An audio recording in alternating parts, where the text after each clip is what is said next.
നമസ്കാരം, ജന്മഭൂമിയിലേക്ക് സ്വാഗതം. ക്യാമറയുള്ളത് 4 ബസ്സിൽ. അതിൽ യദു ഓടിച്ച ബസ്സിലെ ക്യാമറയുടെ മെമ്മറി കാർഡ് നഷ്ടപ്പെട്ടു. ബാക്കി 3 ബസ്സുകളിലും ക്യാമറയും മെമ്മറി കാർഡും അതേപോലെ തന്നെ ഉണ്ട്. പോലീസ് പരിശോധനയ്ക്ക് എത്തുന്നതിന് തൊട്ടു മുൻപാണ് മെമ്മറി കാർഡ് പോയത്. ഇത് അന്വേഷിക്കാൻ ഗതാഗത മന്ത്രി MD-ക്ക് നിർദ്ദേശം നൽകിയിട്ടുണ്ട്. പക്ഷെ ഓർക്കാപ്പുറത്താണ് നമ്മുടെ റഹീം MP സച്ചിൻ ദേവ് ബസ്സിൽ കയറിയ കാര്യം പറഞ്ഞത്. ബസ്സിൽ കയറി ടിക്കറ്റ് ചോദിച്ചുവെന്നും ആളെ ഇറക്കി വിട്ടെന്നും പറഞ്ഞതാണിപ്പോൾ പെട്ട് ഇരിക്കുന്നത്. നേര് പറഞ്ഞ് നാറുക എന്നൊക്കെ നമ്മൾ കേട്ടിട്ടില്ലേ, അതേപോലെയായി ഇവരുടെ കാര്യം. എന്തായാലും പൊൻചെരുപ്പാണെങ്കിലും കാലിനെ പറ്റൂ എന്ന പോലെ പൊളിയുകയാണ് കെട്ടിപ്പൊക്കിയ ഓരോ ആരോപണങ്ങളും. മേയർ ആര്യയ്ക്കും KSRTC ബസ് ഡ്രൈവർ നൽകിയ പരാതിയിൽ മനുഷ്യാവകാശ കമ്മീഷന്റെ ഇടപെടലിലാണ് ഒടുവിലുണ്ടായത്. യാത്രക്കാരുമായി പോകുകയായിരുന്ന ബസ് നടു റോഡിൽ തടഞ്ഞിട്ട് ഔദ്യോഗികമായി കൃത്യനിർവഹണം തടസ്സപ്പെടുത്തി അപമാനിച്ചവർക്കെതിരെയും ഇത് സംബന്ധിച്ച പരാതിയിൽ കേസെടുക്കാത്ത കണ്ടോൺമെന്റ് SHOയ്ക്കെതിരെയും നിയമ നടപടി സ്വീകരിക്കണമെന്ന ബസ് ഡ്രൈവറുടെ പരാതിയിൽ അന്വേഷണത്തിന് കമ്മീഷൻ ഉത്തരവിട്ടിരിക്കുകയാണ്. തിരുവനന്തപുരം സിറ്റി പോലീസ് കമ്മീഷണറും KSRTC മാനേജിംഗ് ഡയറക്ടറും അന്വേഷണം നടത്തി ഒരാഴ്ചയ്ക്കകം റിപ്പോർട്ട് സമർപ്പിക്കണമെന്നാണ് മനുഷ്യാവകാശ കമ്മീഷൻ ഇപ്പോൾ ഉത്തരവിട്ടിരിക്കുന്നത്. മെയ് 9 തിരുവനന്തപുരത്തെ കമ്മീഷണർ ഓഫീസിൽ നടക്കുന്ന സിറ്റിംഗിൽ കേസ് പരിഗണിക്കും. നേമം സ്വദേശി LH യദു സമർപ്പിച്ച പരാതിയിലാണ് നടപടി. ആര്യ രാജേന്ദ്രൻ, KM സച്ചിൻ ദേവ്, അരവിന്ദ് കണ്ടാൽ അറിയാവുന്ന 2 പേർ എന്നിവർക്കെതിരെയാണ് പരാതി. ഇവർ ഏപ്രിൽ 27 യദു ഓടിച്ചിരുന്ന KSRTC ബസിന്റെ യാത്ര തടസ്സപ്പെടുത്തി എന്ന പരാതിയിൽ പറയുന്നു. തന്നെ അസഭ്യം പറയുകയും യാത്രക്കാരെ ബസ്സിൽ നിന്നും ഇറക്കിവിടാൻ ശ്രമിക്കുകയും ചെയ്തുവെന്നും യദുവും പരാതിയിൽ ആരോപിച്ചു.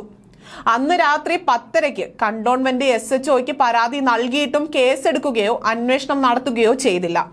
ബസിന്റെ മുൻഭാഗത്തുള്ള ക്യാമറകൾ പരിശോധിച്ചാൽ നടന്നത് ബോധ്യമാകും.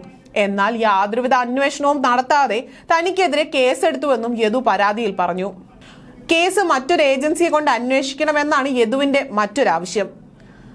1 മുതൽ 5 വരെയുള്ള എതിർ കക്ഷികൾക്കെതിരെ ഔദ്യോഗിക കൃത്യനിർവഹണം തടസ്സപ്പെടുത്തിയെന്നും തന്നെയും യാത്രക്കാരെയും സഞ്ചരിക്കാൻ അനുവദിക്കാതിരുന്നു എന്നതുവരെയും അന്വേഷണം നടത്തി നിയമ നടപടി സ്വീകരിക്കണമെന്നും പരാതിക്കാരൻ ആവശ്യപ്പെട്ടിട്ടുണ്ട്. അതിനിടെ ഡ്രൈവർ യദു BMS-കാരനാണെന്ന വാദവുമായി ദേശാഭിമാനി രംഗത്തിറങ്ങി. സ്ത്രീകളെ അശ്ലീല ആംഗ്യങ്ങൾ കാണിച്ചതായും അപകടകരമായ ഡ്രൈവിംഗും യദുവിനെതിരെ മുൻപും പരാതി ഉണ്ടായിരുന്നുവെന്നും ആരോപണമുണ്ട്. CPM മേയർ ആയതുകൊണ്ടാണ് ഇങ്ങനെ എന്നാണ് ദേശാഭിമാനിയുടെ ഭാഷ്യം. ഏപ്രിൽ 27 രാത്രി 10:30 പാളയത്തും മേയറും സംഘവും ബസ് തടയുകയും ബസ്സിലെ ഡ്രൈവറുമായി വാക്കേറ്റം ഉണ്ടാകുകയും ചെയ്ത സംഭവത്തിലെ നിർണായക തെളിവായ മെമ്മറി കാർഡ് ഒളിപ്പിച്ച സംഭവങ്ങളെക്കുറിച്ച് മിണ്ടാട്ടമില്ല ദേശാഭിമാനിക്ക്. ബസ്സിലെ CCTV ക്യാമറ പരിശോധിക്കണമെന്നും തെളിവുകൾ ഇല്ലായ്മ ചെയ്യാൻ സാധ്യതയുണ്ട് എന്നും സംഭവം നടന്ന ദിവസം മുതൽ ഡ്രൈവർ യദു പറഞ്ഞിരുന്നു.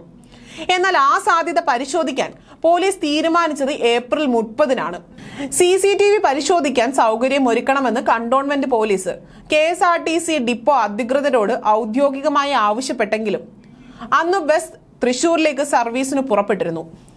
മെയ് 1 മെമ്മറി കാർഡ് പരിശോധിക്കാൻ ചീഫ് ഓഫീസിലെ ടെക്നിക്കൽ വിഭാഗം അനുമതി നൽകി. അന്ന് പോലീസ് സംഘം ഡിപ്പോയിലെത്തി പരിശോധിച്ചപ്പോഴാണ് മെമ്മറി കാർഡ് നഷ്ടമായെന്ന് മനസ്സിലാകുന്നത്. ജനറൽ കൺട്രോളിംഗ് ഇൻസ്പെക്ടറുടെ പരാതി പ്രകാരം മെമ്മറി കാർഡ് നഷ്ടമായതിന് 1 പുലർച്ചെ 1 രാവിലെ 10 ഇടയിൽ ബസ് തമ്പാനൂർ ഡിപ്പോയിലെ പാർക്കിംഗ് ഏരിയയിൽ നിർത്തിയിട്ടിരുന്ന സമയത്താണ്. മേയറും സംഘവും ബസ് തടഞ്ഞ് ഏപ്രിൽ 27 പുറപ്പെട്ടപ്പോൾ മുതൽ ബസ്സിലെ ഡിപ്പോയിൽ ക്യാമറ ദൃശ്യങ്ങൾ കണ്ടിരുന്നുവെന്നും അതിൽ റെക്കോർഡിംഗ് നടക്കുന്നുണ്ടെന്നും അടയാളം കാണിച്ചതായും ഡ്രൈവർ യദു വെളിപ്പെടുത്തിയിരുന്നു. ഡ്രൈവർ LH യദു മന്ത്രി KB ഗണേഷ് കുമാറിന് പരാതിയും നൽകി. സംഭവം വിശദമായി അന്വേഷിക്കണമെന്നും ജോലിയിൽ നിന്നും മാറ്റി നിർത്തുന്നതെന്നും ആവശ്യപ്പെട്ട് യദു മന്ത്രിയെ കാണുകയും ചെയ്തു. KSRTC ബസ് നടു റോഡിൽ തടഞ്ഞിട്ട് ജോലി തടസ്സപ്പെടുത്തി അപമാനിച്ചവർക്കെതിരെ പരാതി നൽകിയിട്ടും കേസെടുക്കാത്ത കണ്ടോൺമെന്റ് SHOയ്ക്കെതിരെയും നിയമ നടപടി സ്വീകരിക്കണമെന്ന ബസ് ഡ്രൈവറുടെ പരാതിയെക്കുറിച്ച് അന്വേഷിക്കാൻ മനുഷ്യാവകാശ കമ്മീഷൻ ഇപ്പോൾ ഉത്തരവിട്ടിട്ടുണ്ട്.